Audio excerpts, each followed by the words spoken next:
Okay, so for today's third installment, I'm in our apartment. The place is a mess, but again, I can't go out and look for a nice spot every time. Most of the times I'm going out for a spot, it's usually because I say my daughter's here or somebody, and I just really don't want to be talking like this just in front of people. Again, I'm talking to the camera, but it's different. So last night, another bad night's sleep. The sleep's been getting a little bit better, and I haven't had a 8 hours sleep in more than once a month in years. So I don't even know what that's like. So, but yeah, last night, of course, I went to bed too late, and I got up too soon, and for none of the good reasons that I get the rock and roll songs always sung about. So during the night, what's happened to me a lot over the course of the last month and change now is that I wake up and then there's a thought that gets in there. Now, I've been playing the sleep affirmations because that's been helping me get those thoughts under control. It gives me something to concentrate on when I do wake up that has nothing to do with what I'm thinking. And again, being they're positive, they help a little bit. They definitely don't hurt. So it didn't work last night. I just kept thinking. The mountain started coming into focus, and that's when things start to go wrong. When I look up and I see just all the things on the horizon that I know I have to do, which I call the mountain, and it becomes overwhelming. It's just too much to deal with, and then I start to panic. I seem to have stopped myself just before panic set in, so that was good. That was a win. So when I finally got out of bed, I was on the verge of anxiety, but I managed to keep the anxiety back. So another win. What I'm going to do today, I'm going to try to be productive. I've got things I have to do. Every day I've got things I have to do. Like this house is not emptying itself. I have to sell everything. I have to I'll probably end up giving away most of it. And there's a bunch of good stuff. Like this would be the situation where over the years where I've been looking for sales, like somebody in my position is the person that you're looking for. So I don't know what's helping. I mean, so I've had moments of, it's hard to say that I've had moments of clarity, but it seems like I have had moments of clarity. Like yesterday, I had, I guess a few days ago, there was an art fair in the center of town. So I just grabbed the camera and I started walking through it. Never know what's going to happen. I figured there's going to be a picture at least, get out, get some air, get around people. And so one of the photographers, a photographer that was selling his prints, saw my camera. We started talking. He doesn't speak any English, and my French is really, really bad. So we Franglished our way through a small conversation. He followed me on Instagram. I got back to him and arranged to have a drink. So again, I figured it would be a challenge, but it helped me practice my French. So we met yesterday. It was nice. Had a good time. That was good. So again, that was getting out of the house, doing something that got my mind off of it was helpful because again, it was helping me practice my French, which living in France is something I should have been doing for years. But I always had Melissa as my backup, so the two of us didn't feel as much of a need. She already understood French really well. She was just kind of hesitant on her accent and stuff like that, but when push came to shove, she had no problem. I didn't have quite that luxury, but again, I was seemingly shielded.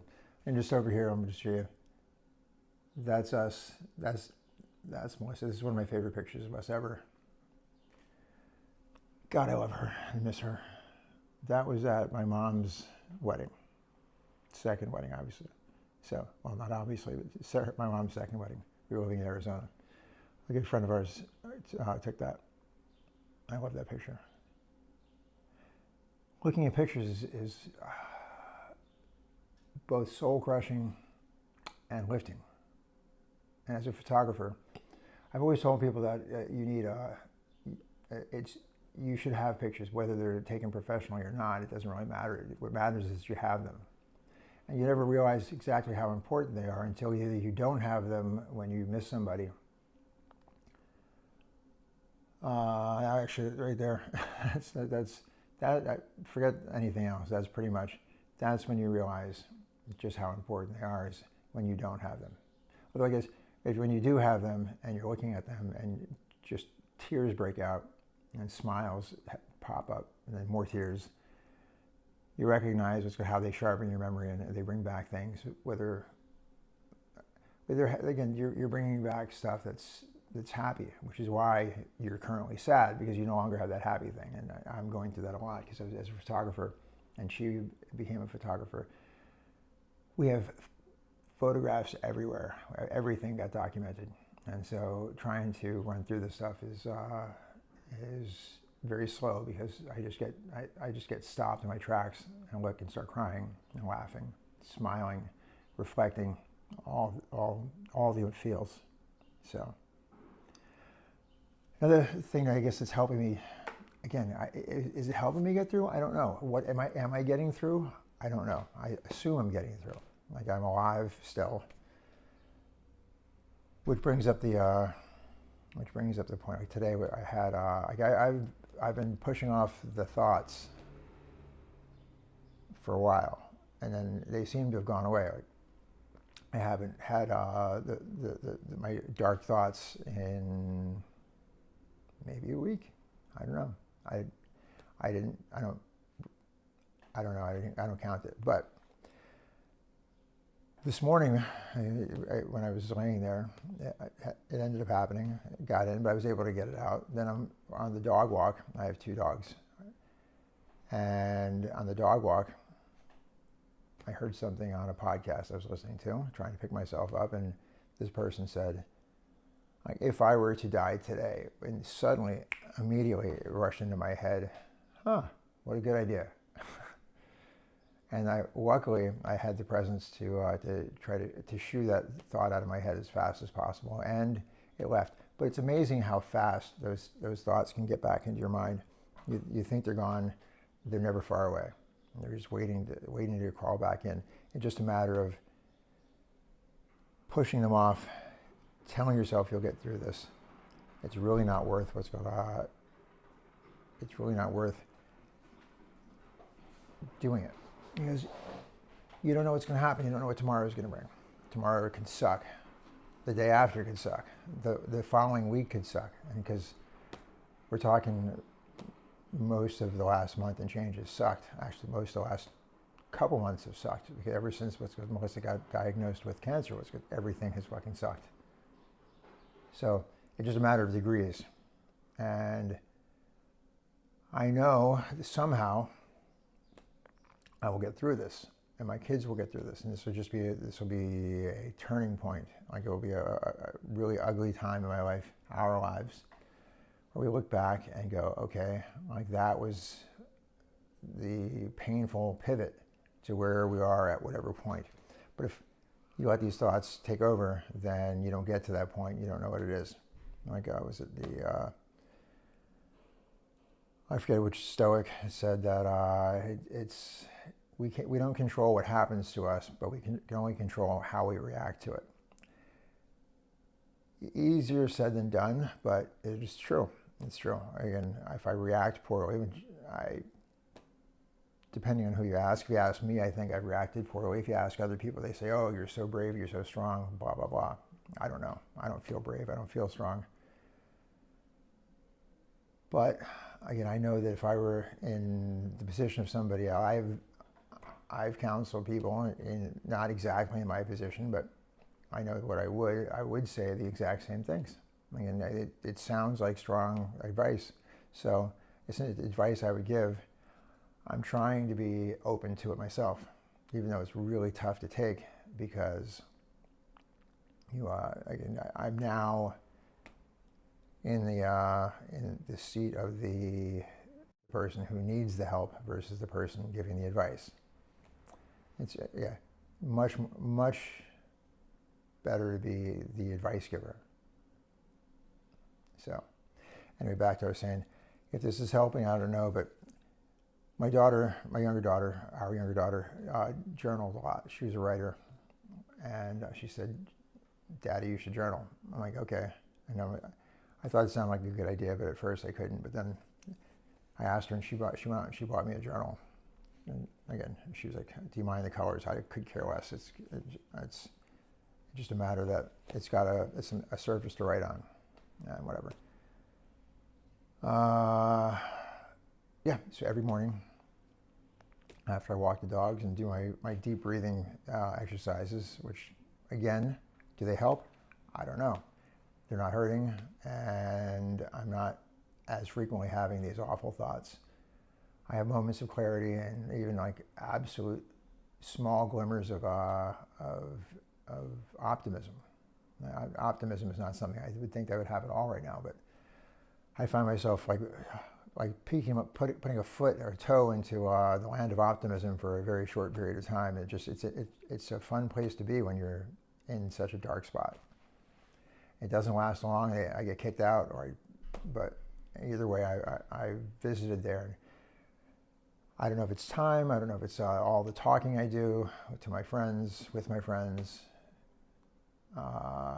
are, thank God for WhatsApp. Otherwise, my phone bill would be astronomical. But yeah, I wish I could be with them. I wish they could be with me, because right now I'm alone. Again, I have the phone. My daughter's in Paris. I was hanging out with a friend of hers for a while, which is good. I encourage her to do it. But I've got nobody. I've got her when she's here. But again, she's a teenager, and teenagers typically are when their mothers don't die, are typically living on the other side of their bedroom door. So it is what it is. I was the same way. And then our older daughter lives in Barcelona, so I call her just about every day, just to say hi. But it's lonely, and so that's where again how I went out to. Again, I could probably meet people in this town, but it's a bad time to start doing. I guess it's never really a bad time to start. But as I'm looking to get out of this town, to get back into Paris, where I can socialize more, is when it seems it's good now that cracks are opening. I'm finding ways to meet people. I'm not sure that I'm finding ways to meet people as much as I'm allowing myself to meet people. What time did I have before? What inclination? I was just crying all the time. Still, pretty much cry at some point every day. And I never know what point that is. But it happens.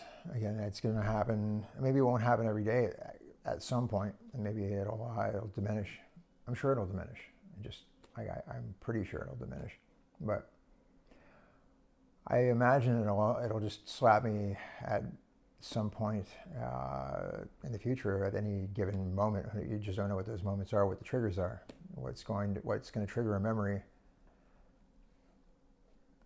I don't know what's worse, thinking about the things we did together, or thinking about the thing. I think this is thinking about the things that we've yet to do that trigger me. Because I see her everywhere. And when I see her, they're happy thoughts, because again, I just love being with her. And it's when I recognize that I'm just seeing a memory, I'm not seeing actually seeing her. So, like, I'm not actually having hallucinations. But it's weird, because I can sometimes actually feel like I see her in a spot. And I know it's not like I'm seeing somebody there, and literally it's like an empty spot, and just I get this visualization of her. And like I'm on the verge. I can feel the tears right now, but okay, they're going back. I'm not fighting them per se, because in a way I kind of like them. I'm not sure. It's a strange thing. I'm almost enjoying the crying. Like, in a way,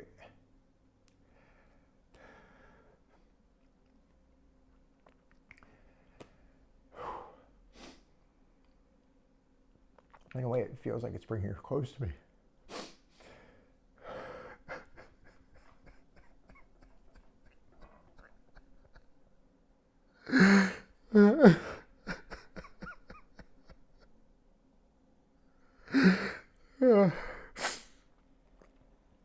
I don't know if it makes any sense or not, but what makes sense? What makes sense? I just miss her so fucking much.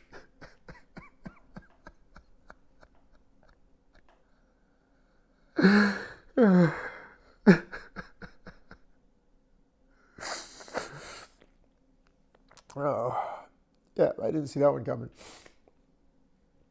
Oh.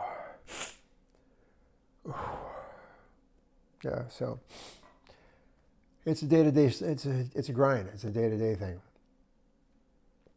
I don't know. Like I don't know what I'm going to say to the camera. I don't know what I'm going to write in the journal. I don't know what thoughts are going to come into my head. I don't know what I'm going to get done for the day. I know what I need to get done for the most part, but then I drift. And it's like it's insane. It is absolutely insanity. I'm curious to find out how this plays out, because I really have no idea. Like I had a fairly hard line in the sand, thinking that I'm going to go to the U.S. for about 3 months to try to earn some money to stop the financial bleeding. It was hemorrhaging right now. That's going on. But today I started thinking, oh, does that even make any sense? Like, I want to go back to the U.S. and see my friends and hug a whole bunch of people and cry and just just have some physical contact with people who love me and love her, just for catharsis. But I was going to go back there and some friends were going to just try to force feed me some work. Because as a photographer, it's with the high season in Arizona in October, November, December. And so I was going to go back or maybe I'm still going back. I don't know. Like right now, it's still the active plan. But I started thinking maybe I should just not go. Gabby and I moved to Paris, and then just start looking for work in Paris. Just do something that's not photo related. Maybe shoot some portraits here and there, start to advertise it, but maybe get a job bartending. That was my second favorite job I ever had, but that was so long ago. But just to be social, just to do something different, let my head come down, make some money, and again, not tons of money, but make some money. So again, slow the bleeding somewhat until I can think rationally, because the worst time to make big decisions is when you're in the state of mind that I'm in. Like, just every time I turn around, I hear some podcast, some friend, somebody saying, "What's good?" Just wait. A lot of times, hell, I heard I was listening to the Dave Ramsey show, because again, I don't necessarily see eye to eye with him and his crew on a lot of social issues, but I think a lot of their money stuff seems to be hit home. They're fairly pragmatic in what's going on. Again, their stuff is again, it's pretty straightforward. So again, they had somebody was talking about how they had just lost, the woman had lost her husband and was just devastated and whatever, and trying to figure out what to do financially. And they're like, just put the brakes on it. Stop even worrying about it. Just make minimum payments. Just do whatever you got to do to just catch your breath, stop drowning, and then start moving forward again. So they're like, you don't even think about it for like 6 to 9 months. I'm like, whoa, like that's coming from some fairly conservative people who are all about the money. I'm like, okay, they're not just like my friends. So again, this info is coming at me from everywhere. So do I go back to the U.S. just to force feed me some money, or do I just try to slow down, get a job in Paris, keep practicing my French, and do it that way? So I don't know. Again, it's a decision, and decisions are hard right now. So if this resonates with anybody who's watching this, yeah, I'm starting to get to the point I think I'm going to start posting these, because it really doesn't, I don't even know if I've said this before, but it doesn't seem like there's a lot of places for men to, and again, this is human, but the fact it is human.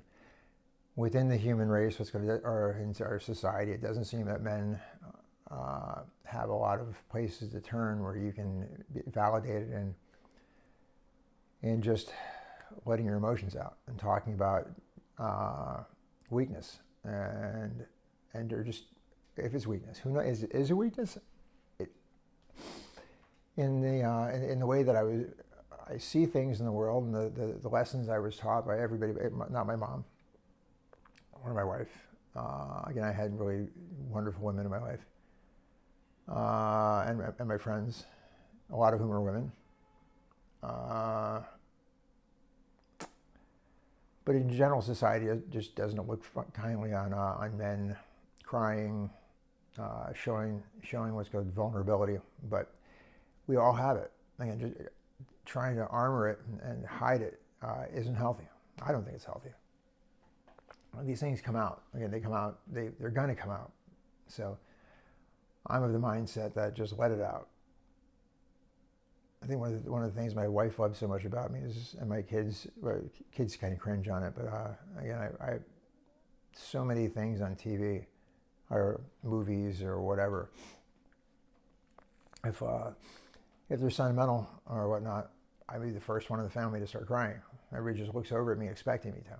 And it's fine, okay? It's not like just, occasionally it's big and ugly, but it depends on the movie. But why hold it in? What's the point? What are you trying to prove? And if it doesn't move you, cool. You don't need to force it either. But what's the point of holding things in if they're not hurting anybody and they're just they're cathartic? I don't know. But again, everybody should be just genuine and honest to themselves, about themselves. Be yourself, and then maybe the world will be a nicer place. But whether I'm not trying to change the world. I'm not really trying to change anybody. Just want, again, if my plight here, journey, suffering, whatever you want to call it, can help anybody. Again, if I can help one person, then excellent, cool, whatever. I just need to get this off my chest, and if I can just show that it's okay. And is it okay? I don't even know. To me, it's okay. And I know there's plenty of other people that probably think it's okay. So anyway, enough of that rambling. I'm